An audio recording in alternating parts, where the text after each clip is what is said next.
Om Swastiastu, perkenalkan saya Ayu Cahya Dewi dengan NIM 2002612022, merupakan dokter muda yang sedang menjalani KKR di Departemen Anestesiologi dan Terapi Intensif, Fakultas Kedokteran Universitas Udayana, RSUP Sanglah Denpasar, periode 24 Januari hingga 6 Maret 2022. Pada kesempatan kali ini, di sini saya akan membahas yaitu mengenai postoperatif.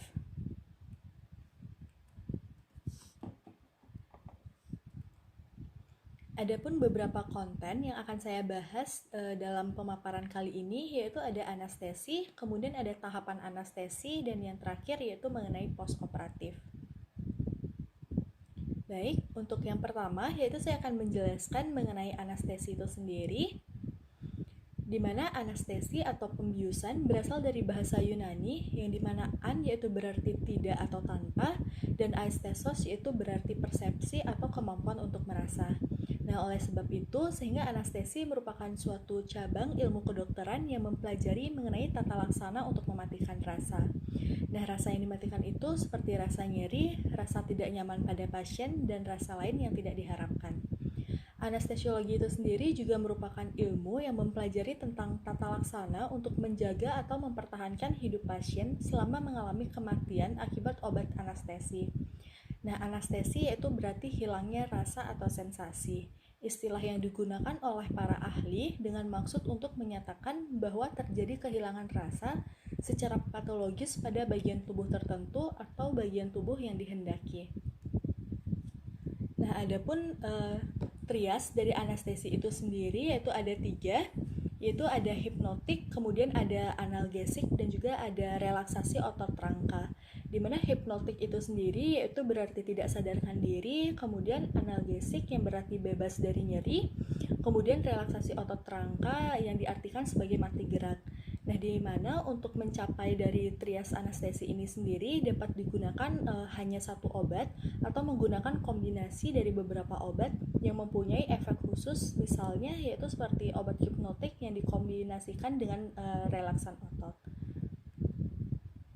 Nah, selanjutnya yang kedua yaitu kita akan membahas mengenai tahapan dari anestesi itu sendiri, di mana tahapan dari anestesi yaitu dibagi menjadi 3, yaitu yang pertama ada preoperatif, di mana semua pasien yang akan dijadwalkan dalam menjalani tindakan pembedahan harus dilakukan persiapan dan juga pengelolaan perioperasi secara optimal oleh dokter anestesi. Nah, kunjungan pre-anestesi pada tindakan bedah yaitu efektif dilakukan 1 hari sebelum operasi, dan pada operasi darurat biasanya dilakukan pada saat prainduksi di ruang penerimaan pasien. Nah, pada preoperatif ini sendiri yaitu bisa dibagi menjadi 2, yaitu ada evaluasi preoperatif dan juga ada persiapan preoperatif.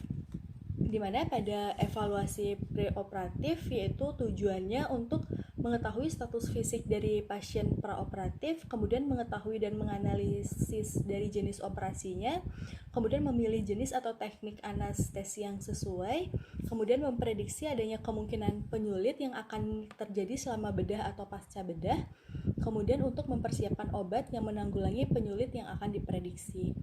Nah, di mana pada evaluasi preoperatif ini sendiri dilakukan anamnesis, pemeriksaan fisik, dan juga pemeriksaan penunjang, serta bisa dilakukan konsultasi mengenai koreksi terhadap kelainan fungsi vital dan juga dilakukan untuk menentukan asa dari pasien. Nah, yang kedua untuk persiapan preoperatifnya biasanya dilakukan di poliklinik ataupun di ruang perawatan. Selanjutnya yaitu kedua yaitu ada intraoperatif, di mana intraoperatif ini sendiri yaitu dapat dibagi menjadi 3, yaitu ada induksi, pemeliharaan, dan juga pemulihan. Nah, kemudian yang ketiga yaitu ada postoperatif, yang dimana pada pemaparan kali ini di sini kita akan membahas lebih lanjut dan juga lebih jelas mengenai poin yang ketiga dari tahapan anestesi yaitu postoperatif. Nah, langsung di sini kita akan membahas mengenai postoperatif itu sendiri, di mana pada postoperatif ini nantinya yaitu keadaan pasien yang postoperatif harus mendapatkan pengawasan dari ahli anestesi setelah pasien meninggalkan meja operasi.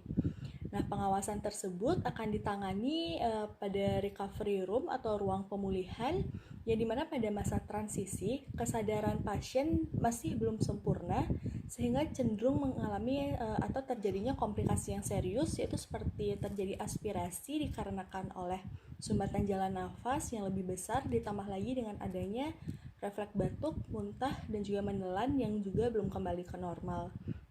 Nah, untuk recovery room ini sendiri yaitu biasanya ada tujuan dari perawatan pada di ruang pulih ini sendiri, yaitu dengan memantau secara kontinu dan juga mengobati secara cepat dan tepat masalah respirasi dan juga sirkulasi. Kemudian untuk mempertahankan kestabilan sistem respirasi dan sirkulasi, kemudian untuk memantau pendarahan luka operasi, dan juga mengatasi atau mengobati masalah nyeri pasca bedahnya. Nah, untuk pasien yang tidak perlu dirawat di ruang pulih, yaitu dengan pasien dengan analgesik lokal yang kondisinya normal, kemudian pasien dengan risiko tinggi tertular infeksi, sedangkan di ruang pulih tidak terdapat ruang isolasi. Kemudian yang ketiga yaitu pasien yang memerlukan terapi intensif, di mana dalam hal ini yaitu biasanya langsung dirawat di ICU. Nah, pada pasca anestesi ini sendiri, yaitu di recovery room, juga beberapa hal yang perlu diingat atau dibahas, yaitu pada setiap pasien pasca tindakan anestesi harus dipindahkan ke ruang pulih atau PACU atau ekuivalennya, dan dilakukan pemantauan dan monitoring setiap 15 menit sampai memenuhi kriteria dari pemulangan pasien. Nah, yang kedua, monitoring di ruang pemulihan biasanya dilakukan oleh perawat yang bertugas sebagai perawat recovery. Kemudian kriteria pemulangan pasien harus sesuai dengan SOP kriteria dari pemulangan pasien. Dan dalam kondisi tertentu, pasien juga dapat dipindahkan langsung ke unit perawatan kritis atau ICU atas perintah khusus dari dokter spesialis anestesi atau dokter yang bertanggung jawab terhadap pasien tersebut. Kemudian, fasilitas dan sarana dan prasarana ruang pulih atau recovery room juga harus memenuhi persyaratan yang berlaku. Dan sebagian besar pasien dapat ditata laksana di ruang pulih atau recovery room, tetapi beberapa di antaranya yaitu memerlukan perawatan di unit perawatan kritis atau ICU. Kemudian untuk pemindahan pasien ke ruang pulih harus didampingi oleh dokter spesialis anestesi atau anggota tim pengelola anestesi. Dan setelah tiba di ruang pulih, biasanya dilakukan serah terima pasien yaitu kepada perawat di ruang pulih dan juga disertai dengan laporan dari kondisi pasiennya. Dan dokter anestesi dalam hal ini bertanggung jawab atas pengeluaran pasien dari ruang pulih atau recovery room. Kemudian selama 24 jam pertama, yaitu dokter anestesi masih bertanggung jawab terhadap hemodinamik dan juga nyeri pada pasien. Nah, apabila memenuhi hal tersebut, selanjutnya yaitu pasien dapat dilakukan pemindahan atau pengeluaran dari ruang recovery dapat menuju ke ruang perawatan. Nah, dalam post-operatif ini sendiri ada pun 4 hal yang perlu diperhatikan, yaitu yang pertama rekomendasi dari pemantauan pasien. Kemudian yang kedua ada penilaian pemulihan post-operatif, di mana di sini biasanya menggunakan skor yang nanti akan kita bahas lebih lanjut. Kemudian yang ketiga ada PAD score atau Post Anesthesia Discharge Scoring System, dan yang keempat yaitu dicatat atau didokumentasikan dalam rekam medik.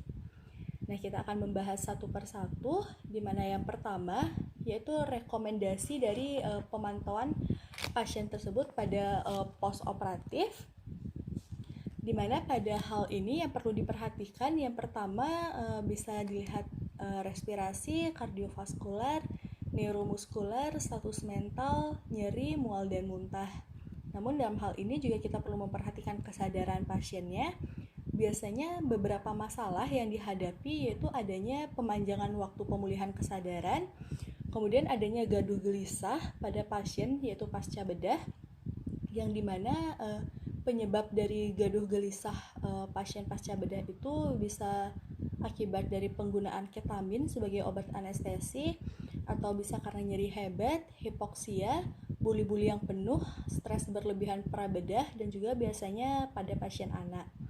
Nah, yang kedua yaitu kita perlu pantau mengenai respirasinya. Di sini adapun parameter respirasi yang dinilai pasca anestesi yaitu ada suara nafas parunya, di mana nilai normalnya yaitu semua sama pada kedua paru. Kemudian dilihat frekuensi nafasnya yaitu 10-35 kali per menit. Kemudian irama nafasnya biasanya yaitu harus teratur.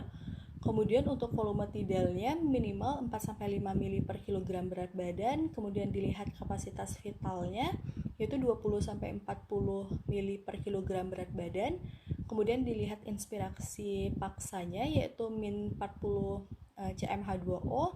Dilihat PaO2-nya yaitu pada FiO2 30% yaitu normalnya 100 ml Hg. Bisa dilihat PaCO2-nya juga normalnya yaitu 30-45 mmHg. Kemudian dievaluasi juga adanya sumbatan jalan nafas, yaitu di mana biasanya sumbatan jalan nafas pada pasien ini biasanya disebabkan oleh adanya lidah jatuh ke hipofaring, bisa karena air liur, bekuan darah, dan juga isi lambung akibat muntah atau regurgitasi. Bisa juga karena ada benda asing, spasme, udim, dan juga kelumpuhan dari pita suara. Kemudian apabila pada infrafaring bisa disebabkan oleh tracheomalacea, aspirasi benda asing, dan spasme bronkus. Nah, pada respirasi juga dapat dilihat depresi nafasnya. Apabila depresi sentral, paling sering akibat efek sisa dari obat opiat. Di samping itu bisa juga disebabkan oleh keadaan hipokapni, hipotermi, dan juga hipoperfusi. Nah, untuk depresi perifer biasanya karena efek dari sisa pelumpuh ototnya, bisa disebabkan oleh nyeri ataupun distensi abdomen dan rigiditas dari ototnya. Kemudian kita bisa lihat dari neuromuskularnya yaitu berdasarkan pemeriksaan fisik. Kemudian dalam beberapa hal tertentu yaitu kita juga bisa opsional tergantung pada pasiennya, bisa dilihat EKG-nya atau elektrokardiogram. Kemudian blokade neuromuskularnya dengan nerve stimulator, kemudian suhu, dan juga bisa dinilai atau dipantau urin output dari pasien, dan juga bisa dilihat yaitu dari drain dan juga adanya pendarahan atau tidak. Selanjutnya yang kedua yaitu penilaian pemulihan postoperatif, di mana dalam penilaian postoperatif ini kita akan nilai terlebih dahulu untuk menentukan apakah pasien sudah dapat dipindahkan ke ruangan atau masih perlu diobservasi di ruang recovery room atau di HCU. Nah, sampai saat ini yaitu tidak ada kesepakatan bersama mengenai penilaian yang digunakan untuk menilai kesiapan pasien meninggalkan recovery room. Umumnya yaitu rumah sakit menggunakan penilaiannya dengan sistem penilaian ada Aldrich score untuk dewasa dalam menentukan kondisi umum, kemudian tingkat kesadaran dan kesiapan pasien setelah anestesi untuk bisa keluar dengan aman dari recovery room. Namun di samping menggunakan Aldrich score yaitu pada dewasa, bisa juga menggunakan Stewart score yaitu pada anak-anak, dan juga menggunakan Bromide score yaitu pada pasien dengan spinal anestesi. Nah, di sini kita akan membahas satu persatu skor dari penilaian pemulihan postoperatif, di mana yang pertama yaitu kita akan melihat dari Aldrich score, di mana Aldrich score ini biasanya digunakan pada pasien dewasa yaitu dengan general anestesi. Nah, pada Aldrich score ini sendiri ada pun beberapa aspek atau poin yang akan dinilai. Yang pertama yaitu nilai warna, di mana apabila berwarna merah muda diberikan skor 2, kemudian pucat dengan skor 1, dan cyanosis dengan skor 0. Untuk pernafasannya, yaitu apabila pasien dapat bernafas dalam dan dapat batuk, diberikan skor 2. Kemudian apabila pernafasan pasien yaitu dangkal namun pertukaran udaranya masih adekuat, diberikan skor 1. Kemudian apabila pasien apnu atau adanya obstruksi, diberikan skor 0. Untuk aspek sirkulasinya, apabila tekanan darah pasien kurang dari 20% dari normal, diberi skor 2. Kemudian apabila tekanan darah 20-50% dari normal, diberi skor 1. Kemudian tekanan darah pasien apabila lebih dari 50% dari normal diberikan skor 0. Kemudian aspek selanjutnya yaitu kesadaran, di mana apabila pasien sadar, siaga, dan juga orientasinya baik yaitu diberikan skor 2. Kemudian apabila pasien bangun namun cepat kembali tertidur diberikan skor 1. Kemudian apabila pasien tidak berespon diberikan skor 0. Kemudian untuk poin selanjutnya yaitu dari aktivitas, Apabila seluruh ekstremitas dapat digerakkan, diberikan skor 2. Kemudian apabila dua ekstremitas dapat digerakkan, diberikan skor 1. Dan apabila pasien tidak bergerak atau tidak berespon, diberikan skor 0. Nah, di mana pada Aldrete skor ini sendiri yaitu apabila jumlah skor per masing-masingnya yaitu lebih dari, setelah dijumlahkan yaitu lebih dari 8, maka pasien dapat dipindahkan ke ruang perawatan dan keluar dari recovery room atau ruang pulih. Nah, selanjutnya yaitu kita bahas yang kedua mengenai Stewart score, yaitu biasanya digunakan pada pasien anak-anak. Di mana Stewart score ini yaitu ada 3 aspek yang dinilai, yaitu ada pergerakan, pernafasan, dan juga kesadaran. Nah, pada pergerakan, apabila pasien bergerak yang memiliki tujuan, diberikan skor 2. Kemudian apabila pasien bergerak namun tidak memiliki tujuan, diberi skor 1. Kemudian apabila pasien tidak bergerak atau no respon, diberikan skor 0. Untuk pernafasan sendiri, apabila pasien batuk dan menangis, diberikan skor 2. Apabila pasien dapat mempertahankan jalan nafasnya, diberikan skor 1. Kemudian apabila pasien dalam pernafasannya memerlukan bantuan, diberikan skor 0. Nah, untuk kesadarannya, apabila pasien dapat menangis, yaitu diberi skor 2. Kemudian apabila pasien bereaksi terhadap rangsangan, diberikan skor 1. Apabila pasien tidak bereaksi, diberikan skor 0. Nah, pada Stewart score ini sendiri, apabila masing-masing skor dijumlahkan yaitu bernilai lebih dari 5, maka pasien dapat dipindahkan ke ruang perawatan atau dapat dikeluarkan dari ruang pulih atau recovery room. Nah, selanjutnya yang ketiga yaitu Bromide score, di mana Bromide score ini sendiri biasanya digunakan untuk scoring pada pasien yang dilakukan spinal anestesi atau yaitu regional anestesi. Di mana pada Bromide score ini yaitu kriteria yang dinilai apabila pasien melakukan gerakan yang penuh dari tungkai diberikan skor 0. Kemudian apabila pasien tidak mampu ekstensi tungkainya diberikan skor 1. Apabila pasien tidak mampu fleksi lutut diberikan skor 2. Apabila pasien tidak mampu fleksi pergelangan kaki diberikan skor 3. Nah, pada Bromide score ini sendiri, apabila skor 2, maka pasien sudah dapat dipindahkan ke ruang perawatan dan dikeluarkan dari recovery room atau ruang pulih. Nah, selanjutnya yaitu kita bahas poin yang ketiga dari post-operatif, yaitu mengenai PET score atau post anesthesia discharge scoring system. Nah, biasanya yaitu ini dilakukan untuk pasien yang melakukan atau bedah rawat jalan, di mana pemulangan dari pasiennya yaitu harus dihitung dengan PET score ini sendiri atau post anesthesia discharge scoring system. Nah, adapun beberapa poin atau parameter yang dinilai pada PET score ini sendiri yaitu ada systolic blood pressure, kemudian ada ambulation, ada nausea, vomiting, kemudian ada pain, dan juga ada bleeding. Nah, pada systolic blood pressure, apabila hasilnya yaitu kurang dari 20% dari nilai preoperatif, yaitu diberikan poin 2. Kemudian apabila hasilnya 20-40% dari nilai preoperatif, diberikan skor 1. Apabila nilainya itu lebih dari 40% dari nilai preoperatif diberikan skor 0. Kemudian untuk ambulationnya, apabila pasien dapat berjalan tanpa adanya kemungkinan vertigo diberikan skor 2. Kemudian apabila pasien dapat berjalan namun memerlukan bantuan diberikan skor 1. Dan apabila pasien tidak dapat berjalan atau memiliki vertigo diberikan skor 0. Kemudian untuk nausea, vomiting atau mual muntah, apabila minor diberikan skor 2, apabila moderate diberikan skor 1, kemudian apabila severe diberikan skor 0.